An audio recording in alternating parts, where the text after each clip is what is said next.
Hello बच्चों। आज हम अपने एनसीईआरटी हिंदी पाठ्य पुस्तक स्पर्श क्लास 9 में दिए गए काव्य खंड का दूसरा पाठ रहीम के दोहे पढ़ेंगे।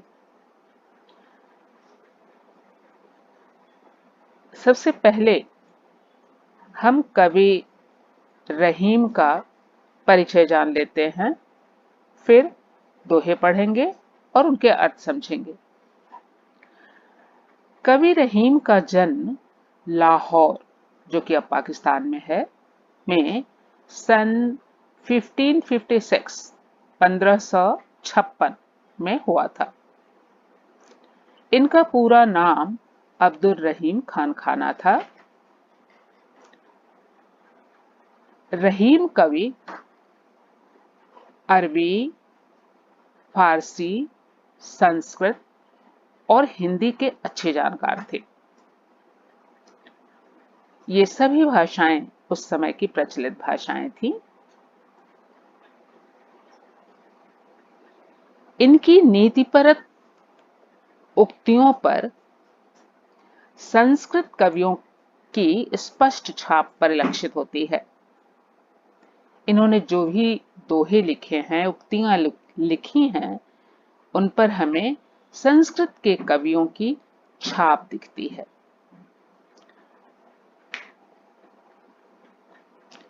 रहीम मध्ययुगीन दरबारी संस्कृति के प्रतिनिधि कवि माने जाते हैं। रहीम के काव्य पर दरबारी संस्कृति माने दरबारी रीत रिवाज की छाप दिखती है। सम्राट अकबर के दरबारी कवि थे और हिंदी कवियों में इनका महत्वपूर्ण स्थान भी था। कहा जाता है कि अकबर के दरबार में 9 रत्न मतलब 9 विद्वान, जिन्हें 9 रत्न कहा जाता था, और उन्हीं 9 रत्नों में से एक अब्दुल रहीम खान खाना भी थे।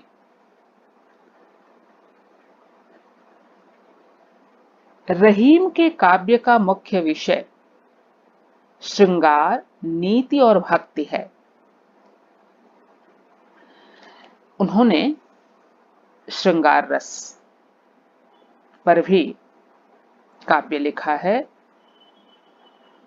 कई तरह की नीतियों, राजनीति, समाज नीति, अर्थनीति, इस तरह से नीति से संबंधित भी इन्होंने काव्य लिखा है और ईश्वर के प्रति भक्ति भाव से संबंधित काव्य भी इन्होंने लिखा है। बड़े ही लोकप्रिय कवि थे रहीम, और इनके दोहे इतने सरल और सहज हैं कि कोई भी सर्वसाधारण इन्हें आसानी से याद कर सकता है। नीतिपरक दोहे तो समाज में इतने प्रचलित हैं कि लोग तमाम दृष्टांत या उदाहरण देने के लिए रहीम के दोहों को उदाहरण के तौर पर बोलते हैं। लोग उन्हें समझ भी लेते हैं क्योंकि वे सरल भी हैं, सहज भी हैं और बोधगम्य भी हैं। इन्हें अवधी और ब्रज, जो दोनों भाषाएं उस समय प्रचलित थीं, हिंदी का ही एक पुराना रूप कह सकते हैं आप। अवधी और ब्रज दोनों ही भाषाओं पर इन्हें समान रूप से अधिकार था, जो कि इन्हें इनके दोहों में, इनके काव्य में देखने को मिलता है। इनकी प्रमुख कृतियां हैं रहीम सतसई, श्रृंगार सतसई, मदनाष्टक, रास पंचाध्यायी, रहीम रत्नावली, बरबय इत्यादि।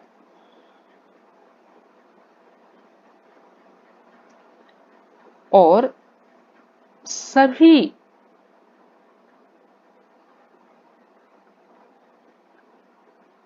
कविताओं को, जिनका नाम अभी आपने पढ़ा, या कविता संग्रह संग्रह को एक जगह इकट्ठा किया गया है, जिसका नाम है रहीम ग्रंथावली।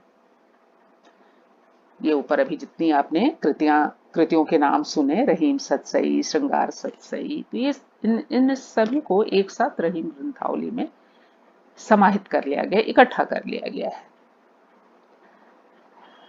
अब आज जो हम अपना पाठ पढ़ने जा रहे हैं, इसमें रहीम दास द्वारा लिखे हुए नीतिपरक दोहे लिए गए हैं। मतलब तमाम नीतियों से संबंधित शिक्षाप्रद बातें इन दोहों में कही गई हैं।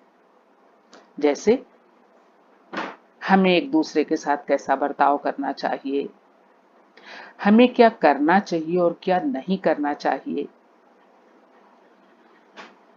जीवन में कौन सी वस्तु ज्यादा बहुमूल्य है, किन चीजों का त्याग कर देना चाहिए।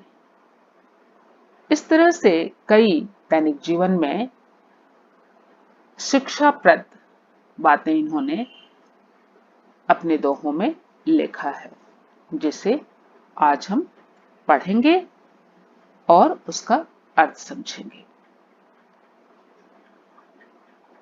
तो चलते हैं बच्चों, दोहे का पाठ करते हैं।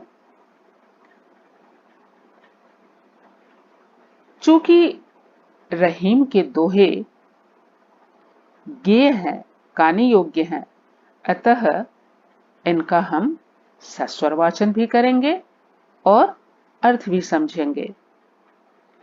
तो प्रस्तुत है बच्चों रहीम के दोहे। पहला दोहा है,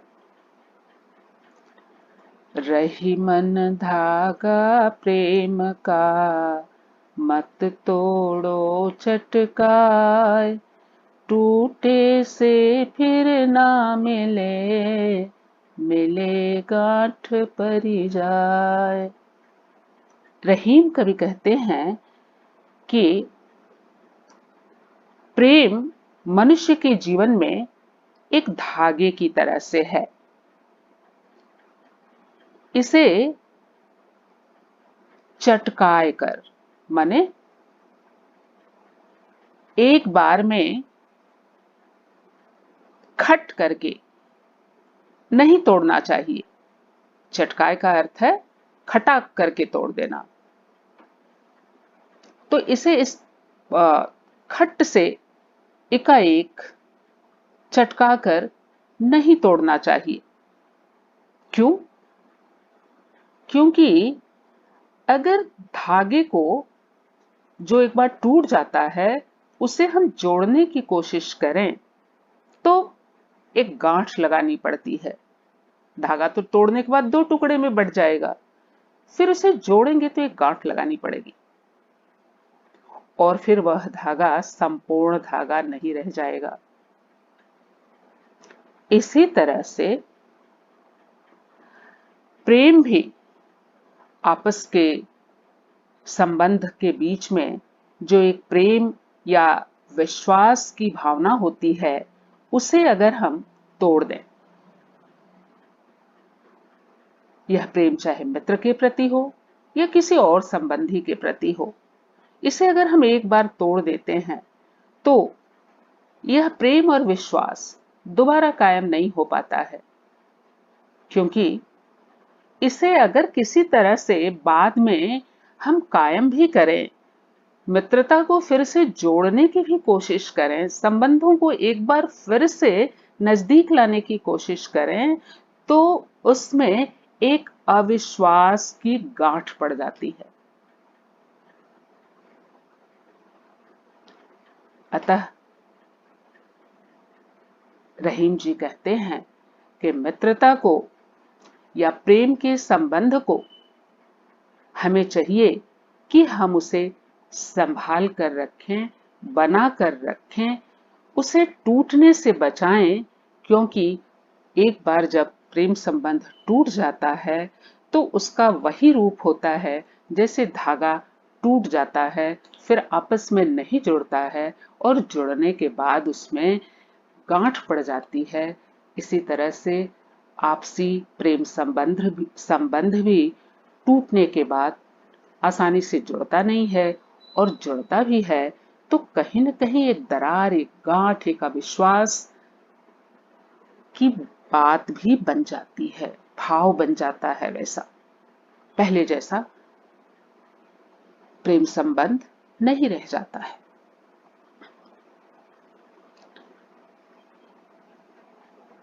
अतः हमें प्रेम संबंध को संभालना चाहिए।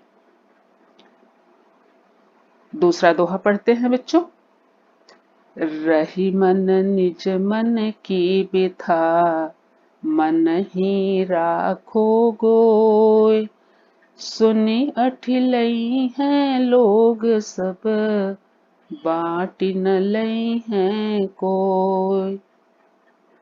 कवि कहते हैं, हे मनुष्यों,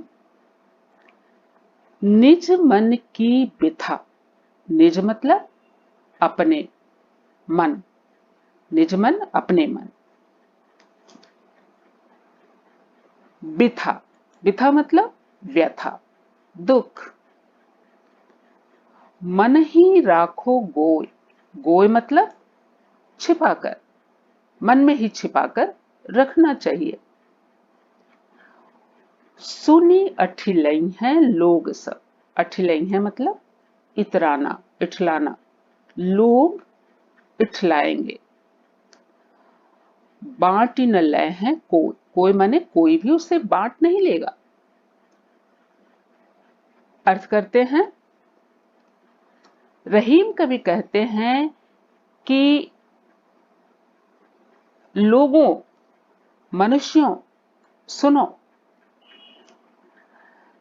अपने मन की व्यथा या दुख को अपने मन में ही हमें रखना चाहिए, छिपा कर रखना चाहिए। दूसरों पर उसे प्रकट नहीं करना चाहिए जहां तक हो सके। क्यों?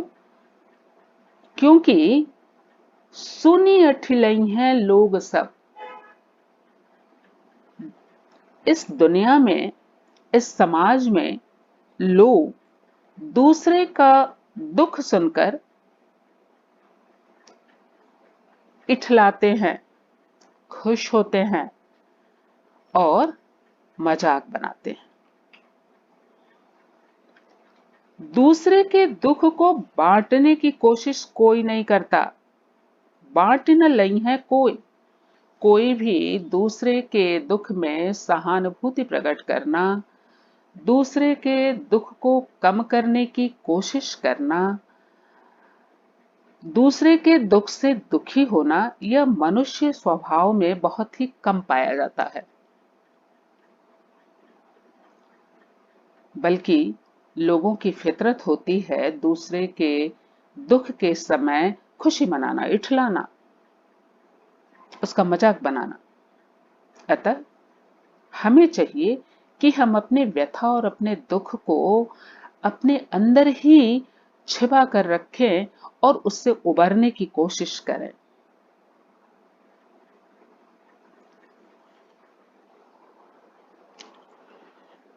पुनः बच्चों अगला दोहा पढ़ते हैं।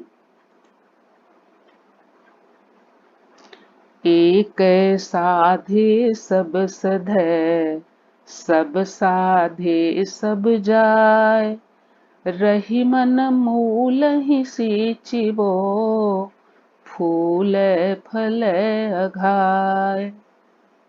रहीम कवि कहते हैं कि हमें चाहिए कि एक बार में हमें एक ही कार्य की साधना करनी चाहिए। एक साधे, एक ही कार्य को साधना चाहिए, उसे पूरा करने की कोशिश करना चाहिए। साधने से मतलब है कार्य को पूरा करना पूरे मनोयोग से। सब साधे सब जाए, और सारा कार्य हम या बहुत सारा कार्य हम एक बार में पूरा करना चाहें, एक बार में साधना चाहें यानी पूरा करना चाहें, तो सब कार्य एक साथ पूरा नहीं हो पाता है। इसलिए हमें चाहिए कि एक कार्य को पूरे मनोयोग से पूरा करने की हमें कोशिश करना चाहिए। अपने लक्ष्य को सुनिश्चित करके उसे पूरे लगन से प्राप्त करने की कोशिश करना चाहिए। अगर हम कई सारे लक्ष्य एक साथ बना लें तो कोई भी लक्ष्य पूरा नहीं हो पाएगा। जैसे उन्होंने उदाहरण दिया है, रहीमन मूल ही सींचिबो। अगर हम किसी पौधे के मूल को, मूल मतलब जड़, जड़ में पानी देते हैं, सींचते हैं, तो पौधा अपने जड़ से पानी खींच लेता है। आप जानते हैं इस बात को। और पूरे पौधे को पानी की आपूर्ति करता है। जड़ से पानी अंदर ही अंदर पौधे के संपूर्ण भाग में पहुंच जाता है और पौधा उसी जल को पा करके फूलता भी है, फलता भी है और वह स्वयं तो संतुष्ट होता ही है और लोग भी उसे खाकर संतुष्ट होते हैं। अघाय माने संतुष्ट होते हैं। तो इसलिए हमें जड़ की ओर, मूल की ओर ध्यान देना चाहिए, मुख्य केंद्र बिंदु की ओर ध्यान देना चाहिए, जहां से हमें लक्ष्य की प्राप्ति होगी। जैसे आप अर्जुन के लक्ष्य संधान के बारे में कहानी पढ़े हैं, जिन्हें लक्ष्य संधान करने के लिए पूरे पक्षी को नहीं, सिर्फ उसकी आंख को देखना और लक्ष्य करना था, और तभी वे उसमें लक्ष्य संधान करने में सफल हुए थे।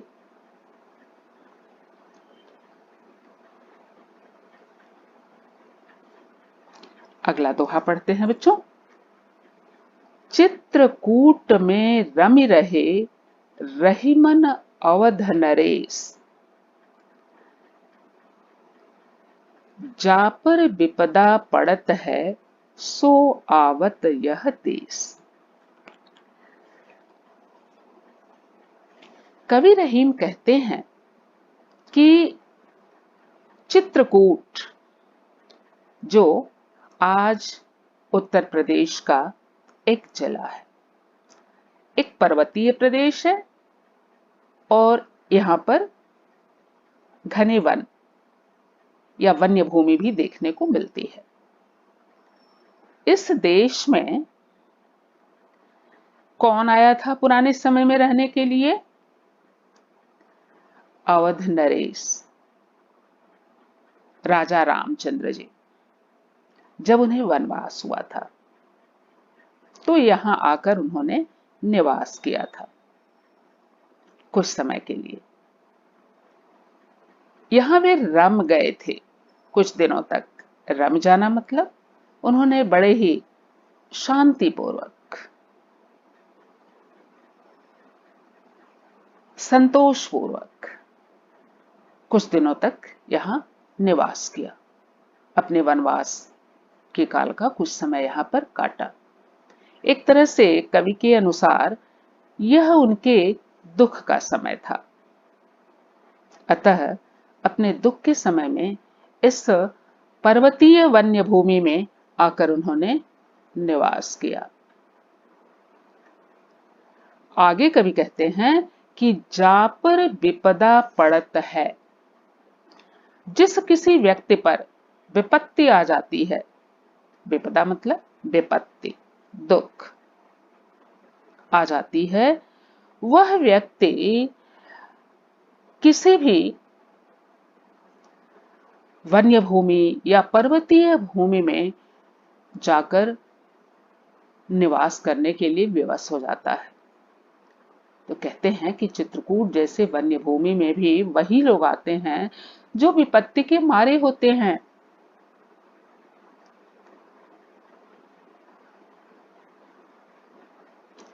तो मतलब ये कि विपत्ति ग्रसित व्यक्ति किसी भी सुनसान निर्जन वन्य भूमि में भी सुखपूर्वक निवास कर लेता है, अपने आप को वहां बसा लेता है। अगला दोहा पढ़ते हैं बच्चों। दीर्घ दोहा अर्थ के आखर थोरे आय, ज्यों रहीम नट कुंडली सिमट कूद चढ़ जाए। कवि कहते हैं कि दोहा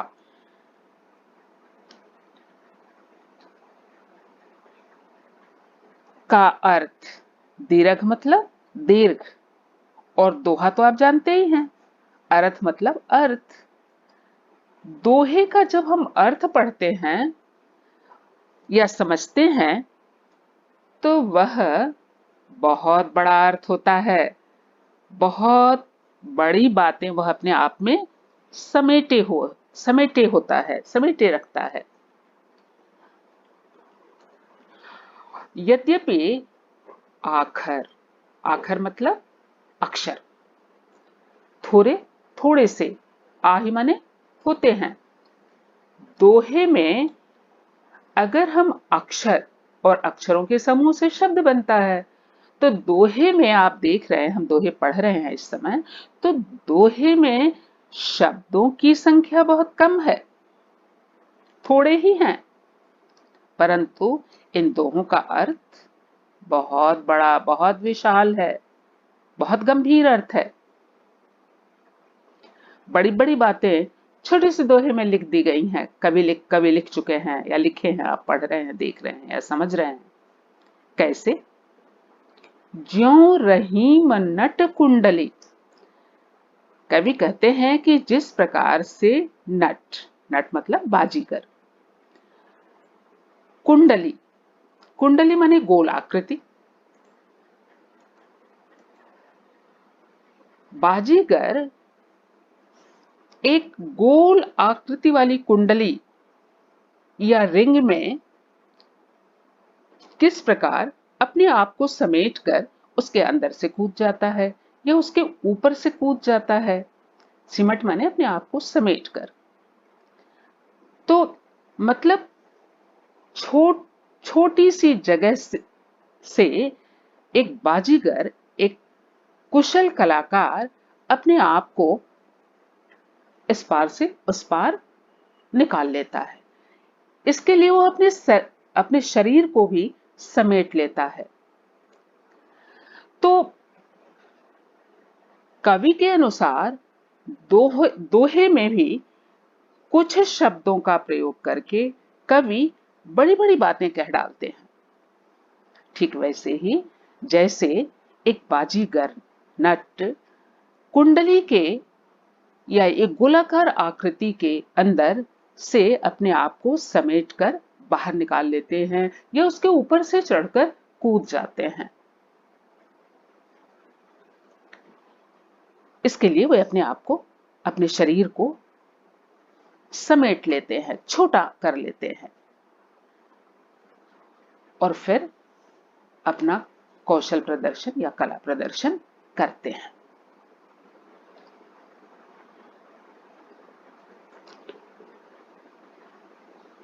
आगे पुनः अगला दोहा पढ़ते हैं बच्चों।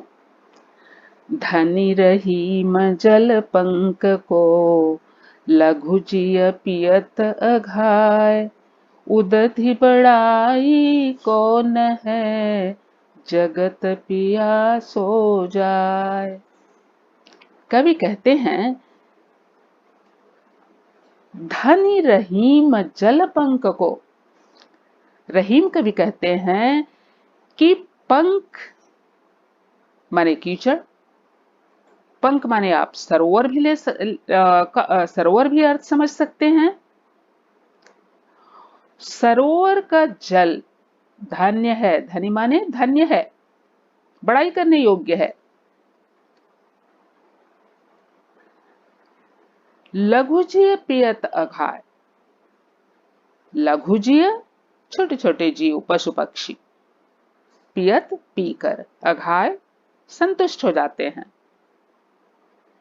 कवि कहते हैं कि पंख का जल, कीचड़ के ऊपर जो थोड़ा पानी रहता है, गड्ढे में नीचे दलदल या कीचड़ होता है, उसके ऊपर थोड़ा पानी रहता है, उसको हम सरोवर भी कह सकते हैं। सिर्फ कीचड़ तो वो मिट्टी, क्ले मिट्टी हो गई। तो उसके ऊपर जो जल रहता है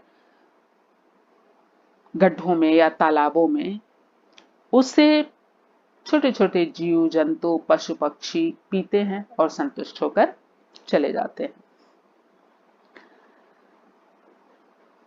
वे कहते हैं कि उदधि बड़ाई कौन है। उदधि मतलब समुद्र।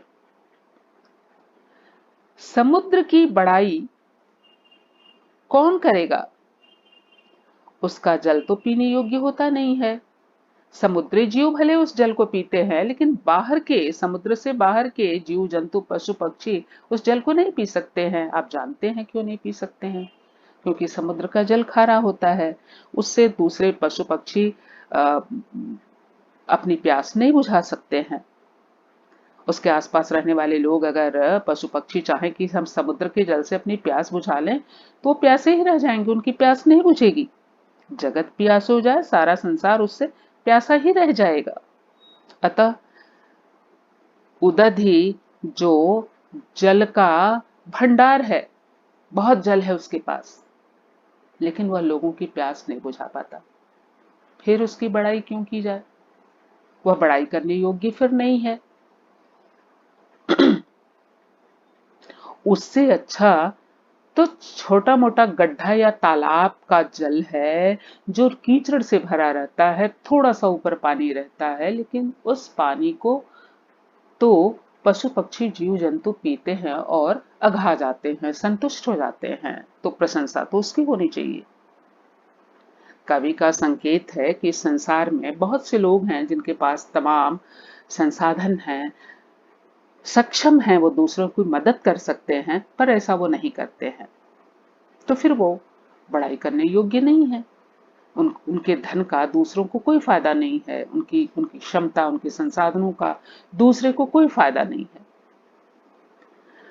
उनसे अच्छे तो वे लोग हैं जिनके पास थोड़े संसाधन हैं, लेकिन इससे वे स्वयं तो खुश रहते ही हैं और दूसरों की भी मदद करते हैं।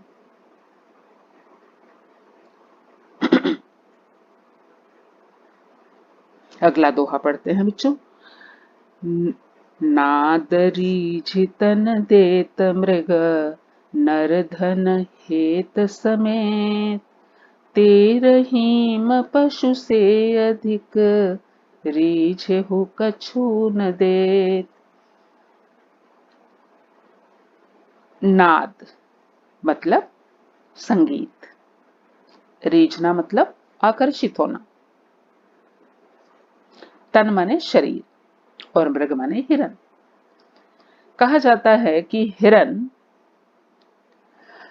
संगीत का स्वर सुनकर इतना मुग्ध हो जाता है, इतना प्रसन्न हो जाता है, आकर्षित हो जाता है संगीत के प्रति, कि वह ध्यान से कहीं संगीत को खड़े होकर सुनने लगता है। और इस बीच शिकारी जो घात लगाकर बैठा रहता है, वह उस पर तीर चलाकर उसे मार देता है।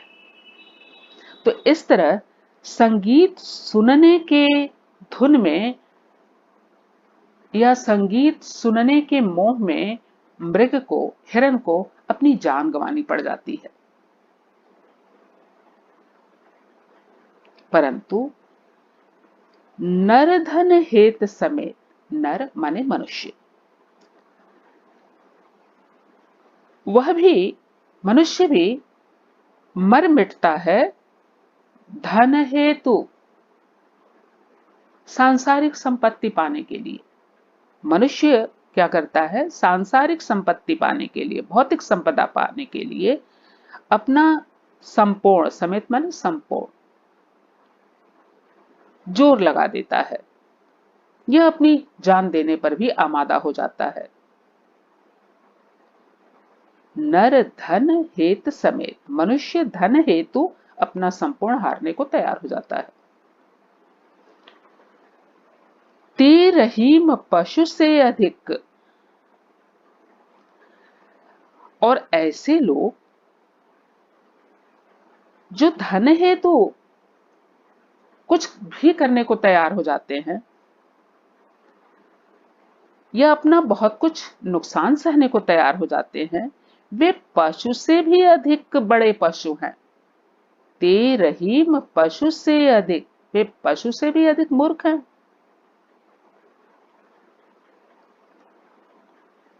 और रीझे हु कछु न दे, ऐसे मनुष्य धन छोड़कर किसी और चीज के प्रति यदि आकर्षित होते हैं, तो अगर रीझते हैं मतलब किसी चीज के से वो प्रेम करते हैं या उस तरफ आकर्षित होते हैं, तो उसके लिए वे कोई त्याग नहीं करते हैं। उनका त्याग सिर्फ धन के लिए होता है। और किसी वस्तु के प्रति या किसी चीज के प्रति या किसी व्यक्ति के प्रति जब वे आकर्षित होते हैं, तो त्याग करने का भाव उनके अंदर नहीं आता है। अपना नुकसान वे नहीं सहना चाहते हैं। सिर्फ धन प्राप्ति के लिए वे अपना नुकसान सह पाते हैं या करते हैं। जबकि हिरण जैसा पशु संगीत से प्रेम करता है, तो इतना वह विमुग्ध हो जाता है कि अपनी जान तक गंवा बैठता है।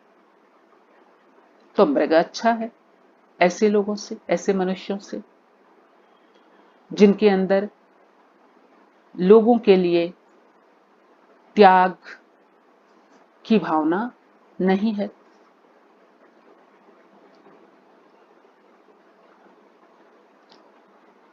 अगला दोहा पढ़ते हैं बच्चों।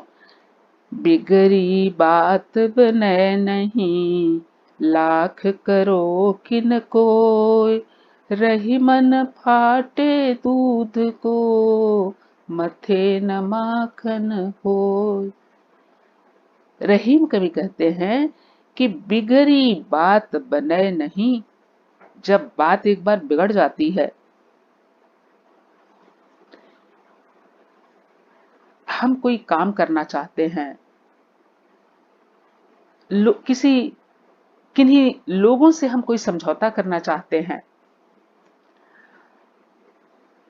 एक बार जब हम किसी काम को ठीक से न कर उसमें असफल हो जाते हैं, तो कहते हैं कि बात बिगड़ गई।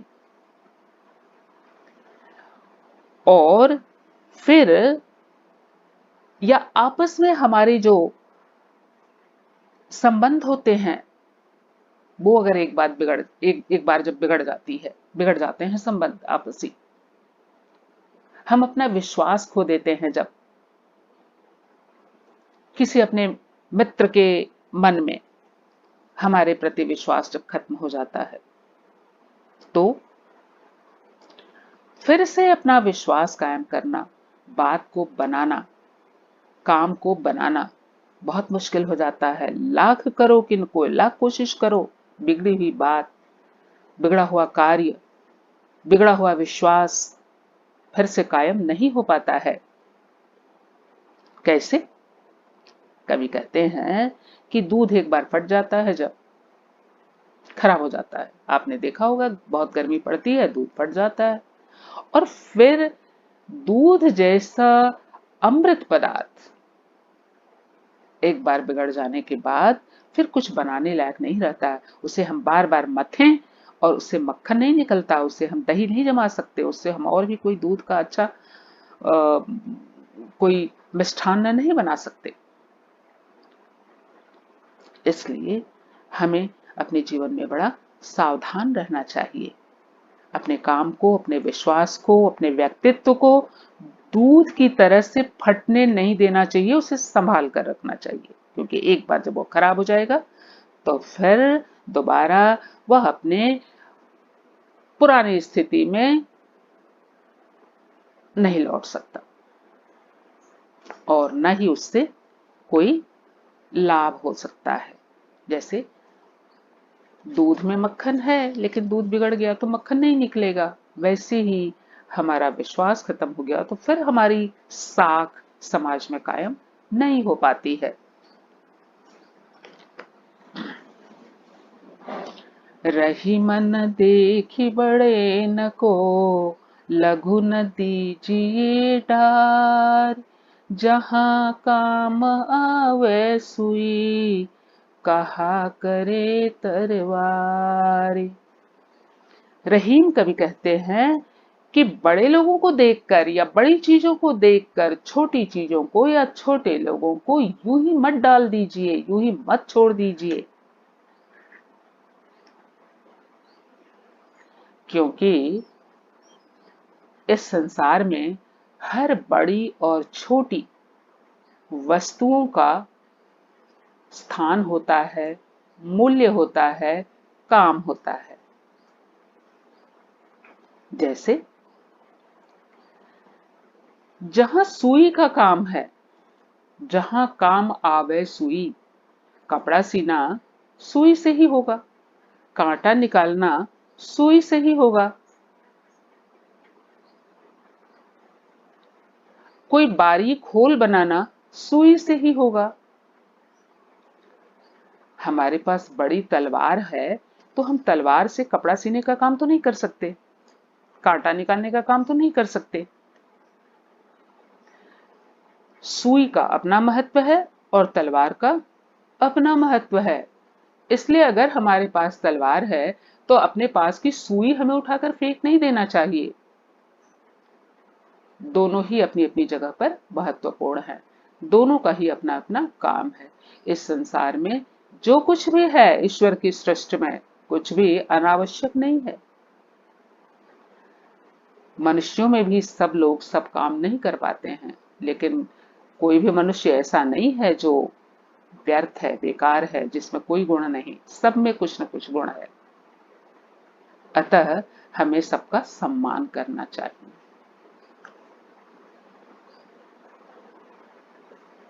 कौन कहां काम आएगा कहना मुश्किल है, इसलिए हमें बड़ी चीजों को देखकर, बड़े लोगों को देखकर अपने आसपास के छोटे लोगों को, छोटी वस्तुओं को यूं ही नहीं निरादर करना चाहिए। डार देना मतलब उन्हें यूं ही नहीं छोड़ देना चाहिए, उनका निरादर नहीं करना चाहिए, उनको महत्वहीन नहीं समझना चाहिए, क्योंकि सुई का काम तलवार नहीं कर सकती और तलवार का काम सुई भी नहीं करेगी, पर महत्व तो दोनों का है, अपनी अपनी जगह पर आवश्यकता दोनों की पड़ती है। अगला दोहा पढ़ते हैं बच्चों। रही मन निज संपत्ति बिना, को न विपत्ति सहाय, बिन पानी ज्यों जलज को, नहीं रवि सकै बचाए। रहीम कवि कहते हैं कि निज संपत्ति बिना, अपनी संपत्ति के बिना कोई भी हमारी विपत्ति मतलब दुख में सहायता नहीं करता। जैसे बिना पानी का अगर जलज हो, जलज मतलब कमल, जल से जो उत्पन्न होता है, जल से जिसका जन्म होता है, जल ज, तो जल से जन्म लेने वाला कमल, कमल के जड़ों में अगर पानी ना हो, पानी में डूबा रह, पानी में उसकी जड़ें डूबी रहती हैं, पत्तियां ऊपर होती हैं कमल की, जानते हैं आपने सुना होगा, फूल भी ऊपर होते हैं। तो अगर उसकी जड़ों में पानी ना हो तो सूर्य का प्रकाश क्या कमल के जीवन को बचा सकता है? नहीं, नहीं बचा सकता। जबकि कहा जाता है कि सुबह सूर्योदय के साथ ही जो ही आसमान में सूर्य की किरणें निकलती हैं, कमल प्रसन्नता पूर्वक खिल जाता है। सूर्य, कमल और सूर्य का एक अनन्य भक्तिपूर्ण संबंध है।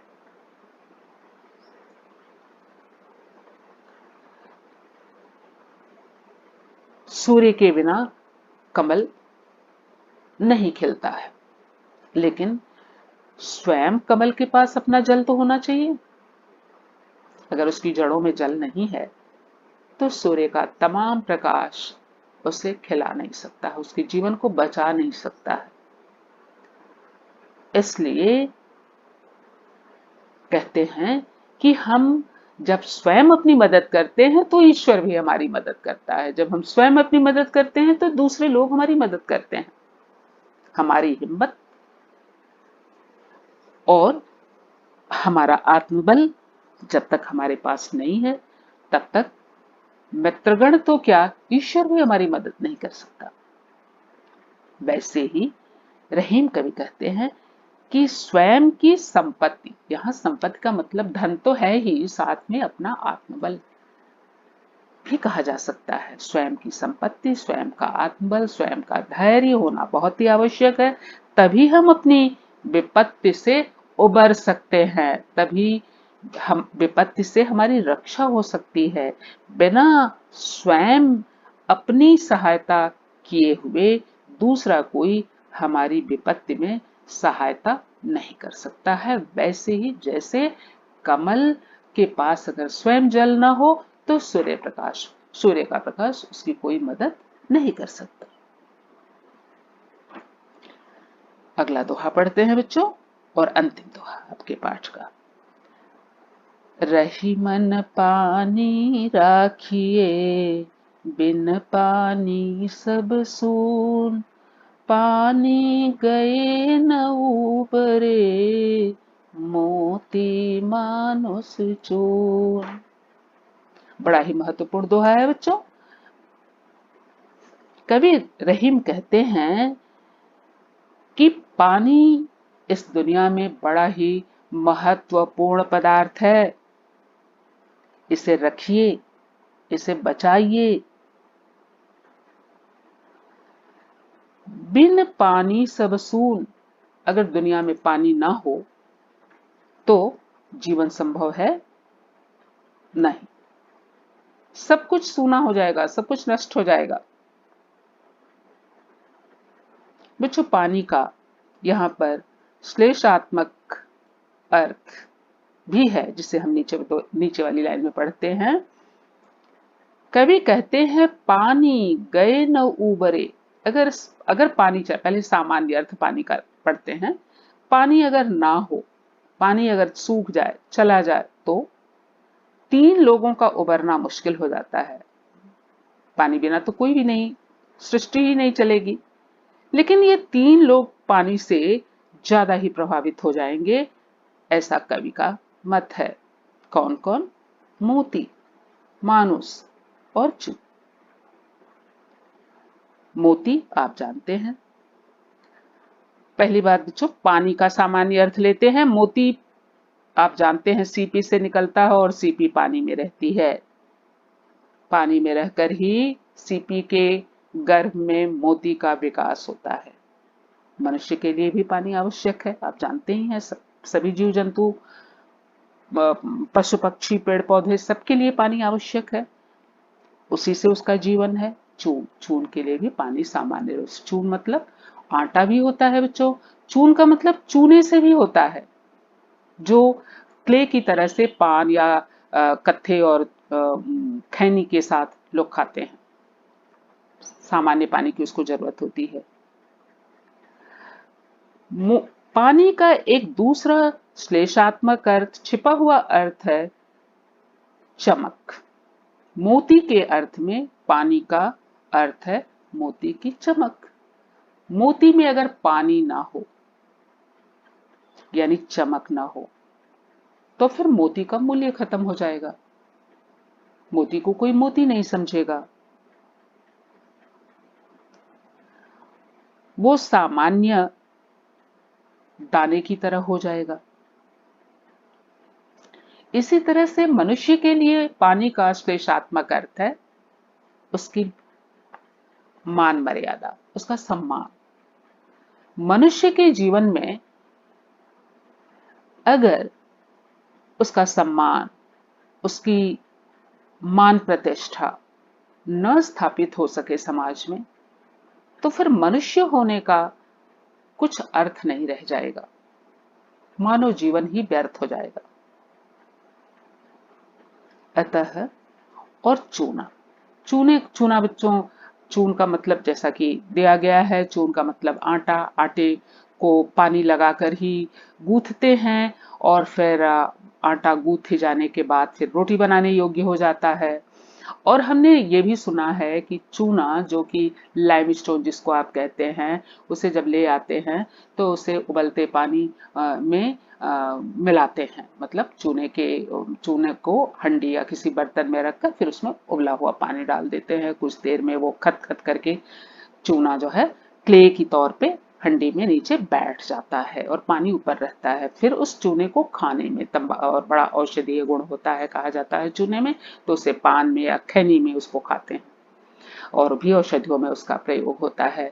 और फिर इस चूने को पानी में डुबा कर रखते हैं, जो क्ले नीचे जम जाता है उस पर बराबर पानी बनाए रखते हैं बर्तन में, या जिस हंडी में उसको रखते हैं उसमें उसको बनाकर पानी को हमेशा बरकरार रखते हैं। अगर पानी न रहे तो सूख जाता है, कहते हैं चूना मर जाता है, फिर वो क्ले काम लायक नहीं होगा, वो सूख जाएगा, फेंक देना पड़ेगा उसको, उसके गुण खत्म हो जाएंगे। तो आप आटे के अर्थ में भी ले सकते हैं, उसको पानी लगा करके रोटी बनाते हैं। तो चूने के लिए, चून के अर्थ में तो पानी का सामान्य अर्थ है, लेकिन मनुष्य के लिए पानी का मतलब पानी तो साधारण हो गया, लेकिन उसका श्लेषात्मक विशेष अर्थ क्या है, उसकी मान प्रतिष्ठा। और मोती के लिए पानी का विशेष अर्थ है मोती की चमक। तो इसलिए रहीम कवि कहते हैं कि इस दुनिया में पानी का बड़ा महत्व है, मनुष्य के अर्थ में भी, मोती के अर्थ में भी, चून के भी अर्थ में भी, और हम सबके जीवन में भी। मैं समझती हूँ बच्चों कि पाठ का अर्थ या दोहों का अर्थ आपको समझ में आया होगा, पाठ अच्छा लगा होगा आपको। और आप अपने कमेंट बॉक्स में अगर कुछ कहना चाहते हैं, पूछना चाहते हैं, तो अवश्य लिखिए और वीडियो को लाइक कीजिए, शेयर कीजिए।